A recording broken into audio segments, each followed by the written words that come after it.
saya Samuel Lintung, dan di video kali ini saya akan membagikan materi prolegomena dengan judul materi prinsip berteologi.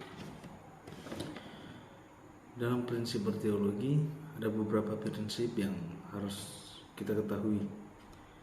Yang pertama, teologi harus memuliakan Tuhan.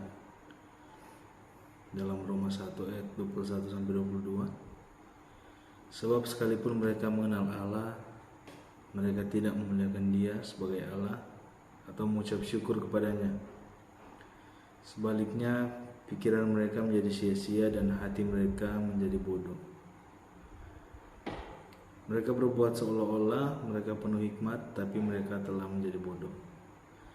Kenalan akan Tuhan seharusnya harus membawa seorang untuk memuliakan Tuhan. Seperti wahyu umum dan wahyu khusus.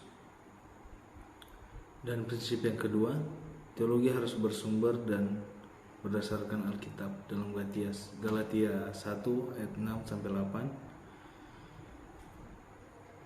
kita bisa menggunakan buku-buku teologi sebagai referensi tambahan. Dan yang utama harus kita pastikan adalah Alkitab harus menjadi dasar dan patokan dalam berteologi. Dan prinsip yang ketiga, membangun keintiman dengan Tuhan. Dalam Yesaya 55 ayat 6, ketika Tuhan sudah memberi anugerah untuk menjumpai kita, maka kesempatan ini harus kita pakai untuk membangun hubungan yang intim dengan Tuhan. Dan prinsip yang keempat, berteologi harus memiliki pikiran rohani, pikiran yang melampaui kebiasaan berpikir dunia. Karena pengetahuan teologi bersifat kognitif, supranatural dan logika. Dalam 1 Korintus 2:14, berteologi kita harus melampaui, maksudnya adalah kemampuan berpikir kita harus di-upgrade. Dan prinsip yang kelima, untuk mengembangkan teologi perlu menyelidiki yang teliti, komprehensif, dan mendalam. Referensinya dalam Lukas 1 ayat 1-4.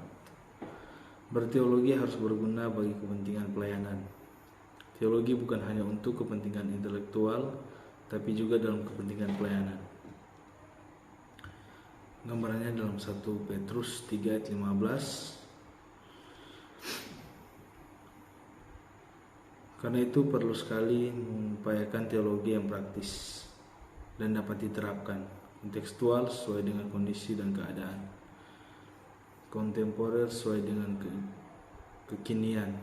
Teologi bukan hanya untuk menunjukkan kegagahan atau gaya-gayaan, tetapi harus berguna. Dan prinsip yang ketujuh, semua kegiatan penelitian teologi harus dipimpin oleh Roh Kudus. Teologi itu harus benar-benar dipimpin oleh Roh Kudus. Dan referensinya dalam Yohanes 14 ayat 26. Tapi penghibur, yaitu Roh Kudus, yang akan diutus oleh Bapa dalam namaku, Dialah yang akan mengajar segala sesuatu kepadamu dan akan mengingatkan kamu akan semua yang telah kukatakan kepadamu. Semua kegiatan berteologi tentunya harus dipimpin oleh Roh Kudus. Kiranya sekian materi prinsip dalam kita berteologi. Kiranya prinsip-prinsip ini bisa membantu kita dalam tugas pelayanan kita dan bisa mengupgrade lagi intelektual kita dalam kita berteologi. Terima kasih. Haleluya.